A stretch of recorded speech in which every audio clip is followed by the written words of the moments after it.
Now, talking about bats, look at these beauties up on the wall. We're going to head back to that sort of era because one man has a cricketing track record that's nearly 50% better than anyone else in history.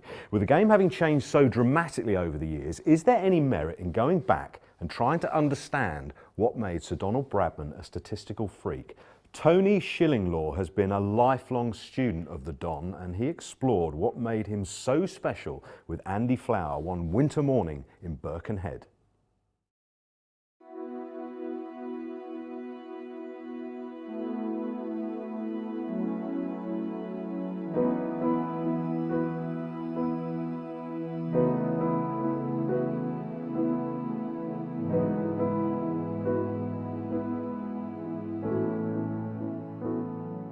Right, come on, shall we take a walk out there? Yep. Let's see what we can see. There's not much of a pitch, I don't think, for us to look at. It's beautiful though, isn't it? Beautiful, yeah. It's a famous park, this, you know, and it's the first municipal park ever.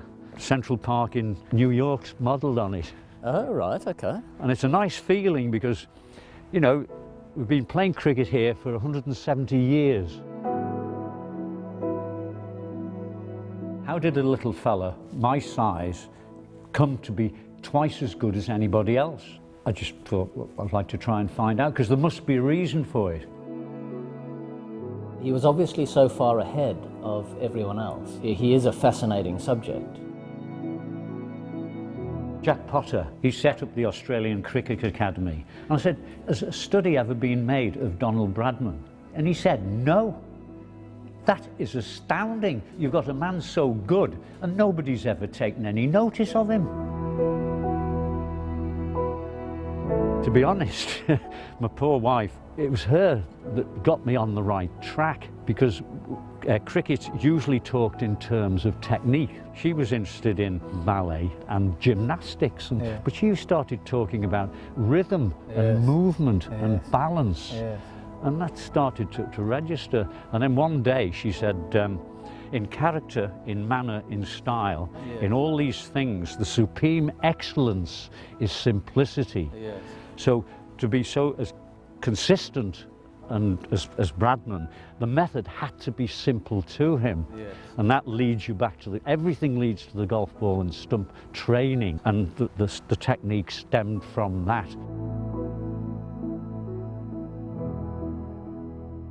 Bradman didn't learn to bat as such. He was a boy playing a game.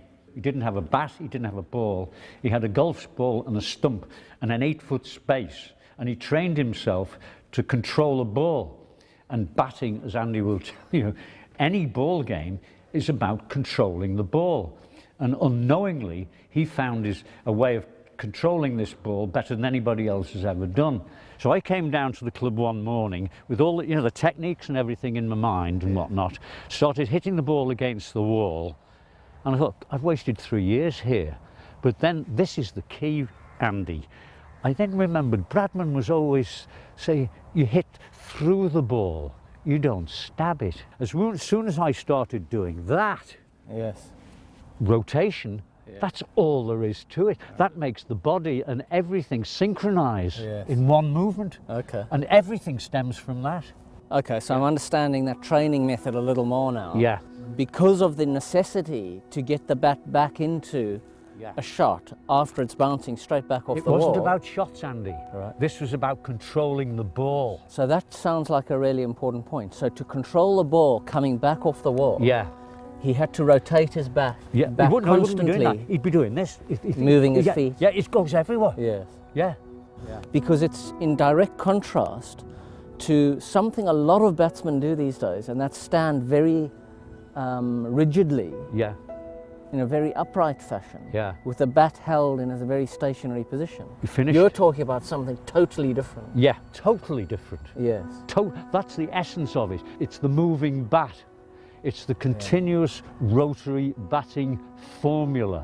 One description of Bradman earlier was that he was a freak, but what Tony's saying is he wasn't so much a freak. It was through his training that he developed himself into this wonderfully natural, instinctive player.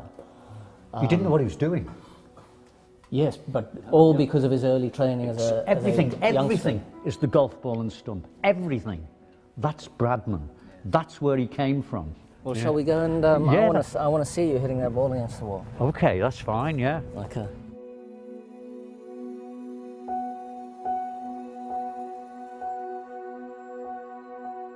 The secret of the Bradman method, he was always insistent on playing through the ball. Yeah. So you'll watch, my feet are reasonably static at the moment, but as soon as I start rotating, my whole body is free. It's the rotation that sets everything free. Yes. And the other interesting thing is that even though I'm playing the ball, I'm able to talk to you at the same time. So I believe Bradman's method of thinking is different to the normal way we are trained and bat. Well, explain that a little more. How might his thinking be different? Well, as having batted, you know, for 40 odd years in a sort of orthodox fashion, we seem to be thinking about, oh, where's this? You know, where's my left hand? Is my technique okay today? Bradman didn't have to think about anything other than watching the ball and controlling it. Everything just happens automatically. I think you made quite a good point in that because his method was so instinctive, yeah, he wasn't taking a lot out of himself mentally and emotionally. No. And when you see people that are very rigid and tense at the crease, they look exhausted after they've scored 30 or 40. Right. He wasn't. No. If there's tension in the body, there's tension in the mind. Yeah. That's why set batsmen get out. Yeah. Because you're tense, you're thinking all the time. He didn't think. He just reacted to the ball. And that's the training he got in there.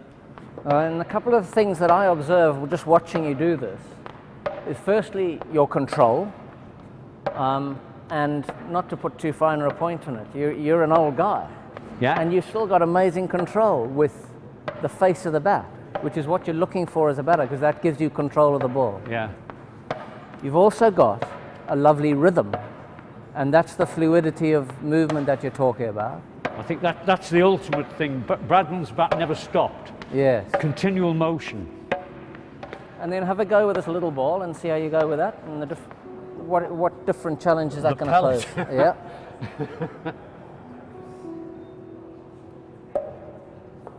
I'm doing this now without my glasses. My eyes aren't good, but it doesn't make any difference. It's the ball that's telling me what to do. Yeah. And Bradman was slightly short-sighted, wasn't he?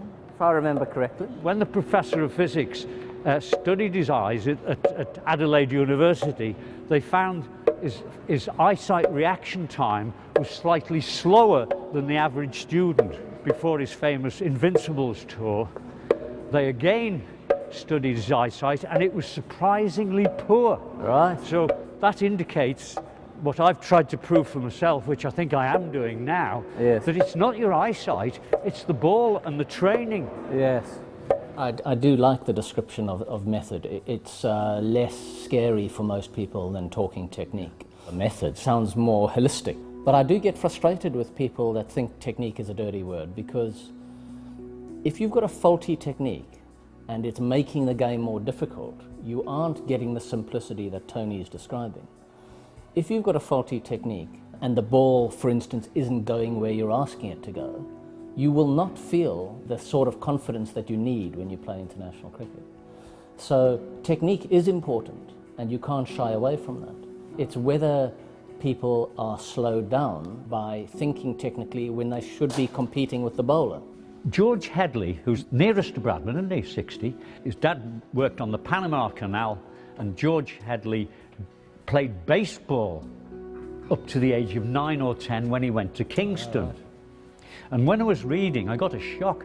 George Headley didn't know what cricket was until he was 10, but he'd learned to hit a ball this way. He was quicker to 1,000 runs in Test cricket than Bradman. Somehow, different men from different sides of the world, it just so happened that the stance was identical. Nature had told them how to bat. Not a coach. That's good foot movement, Louis. It's marvellous, yeah.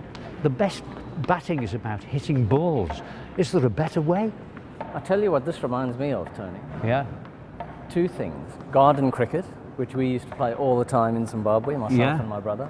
But also on my tours of India and Sri Lanka, watching the kids play on the outfields and the variety of surfaces that they would play on, and making best use of a wall or whatever surface they've got, anything, but making it fun and challenging.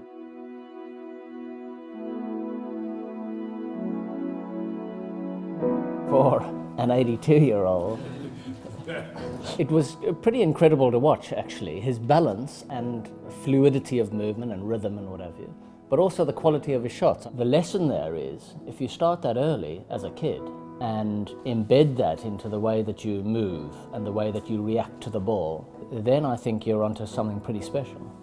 Oh, sorry.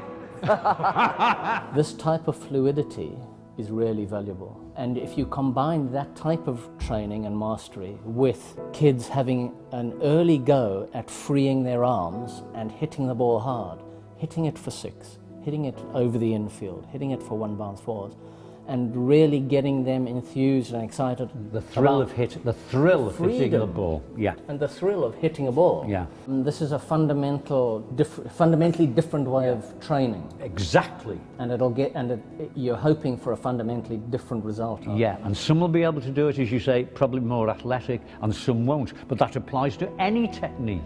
But it's based on the ability to judge the ball. I think when it comes to coaching youngsters, one of our responsibilities as coaches is to offer young players options. So not being too directive and placing our values on them or our techniques on them. And I think if we can learn a little from what Tony's talking about and help get kids excited about mastering their art, then I think Tony's already making a difference.